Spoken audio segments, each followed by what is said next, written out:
কোটা সংস্কার আন্দোলন ঘিরে বেশ কয়েকদিনের জন্য বন্ধ ছিল সারা দেশের যান চলাচল। সেই সাথে ইন্টারনেট বন্ধ থাকায় অনলাইন যোগাযোগও স্থাপন সম্ভব হয়নি। আর এর বড় প্রভাব পড়েছে রাজশাহীর আম চাষিদের উপর। ছাত্র আন্দোলনের কারণে যোগাযোগ ব্যবস্থা বন্ধ হয়ে যাওয়ায় ফজলি আম সঠিক সময়ে সংগ্রহ করতে পারেননি ব্যবসায়ীরা। ফলে গাছেই নষ্ট হয়েছে চাষিদের বিপুল পরিমাণ আম। এবছর গাছে যে আম ছিল তাতে এমনিতে মন ভালো ছিল না চাষিদের, তবে দাম অন্যবারের তুলনায় কিছুটা বেশি পাওয়ায় স্বস্তি পেয়েছিল। তবে সে আশাতেও ভাটা পড়েছে। আম বিক্রেতারা বলছেন এখন আমের বিদায় বেলা। গাছে ফজলি আম প্রায় শেষ। রাজশাহী থেকে প্রতিদিন বিপুল পরিমাণ আম যায়, যা কয়েকদিন ধরে বন্ধ। ফলে হাজার হাজার মন আম পচে নষ্ট হয়েছে।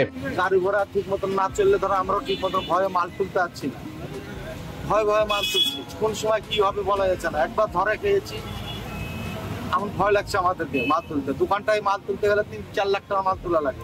আম প্রচুর নষ্ট হয়ে গেছে পাইকে। কাছে যেরকম বিক্রি করা পারে নাই, কাস্টমার আসে নাই, তারপরে মনে করেন গাড়ি ঘোড়া বন্ধ ছিল, এই জন্য মনে করেন খুবই লস হয়ে গেছে। কার্ফিউর প্রভাব আমাদের উপরে ডাইরেক্টলি পড়ছে, কারণ আমাদের মালগুলা ট্রাকে করে আসে, বাসে করে আসে, মিনি ট্রাকে করে আসে। এগুলো সম্পূর্ণ বন্ধ হওয়াতে আমরা মাল পাচ্ছি না ভাই।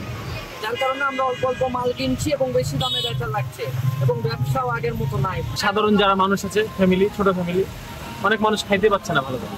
আম কিনতে কি হবে? আপনার 1 কেজি আমের দাম 120 টাকা, 100 টাকা, তাহলে তো হবে না। ক্রেতারা বলছেন এবছর আমের দাম তুলনামূলক বেশি। দেশের চলমান পরিস্থিতির কারণে বিভিন্ন জায়গায় আম পৌঁছাতে পারছে না, এতে করেই আমের দাম বেড়েছে। কৃষকরা টাইম মতন, সময় মতন তারা গাছ থেকে নামাতে পারেনি, এই জন্য সাপ্লাই দিতে পারেনি। এই জন্য একটা মানে ব্যাপক ক্ষতি হয়েছে।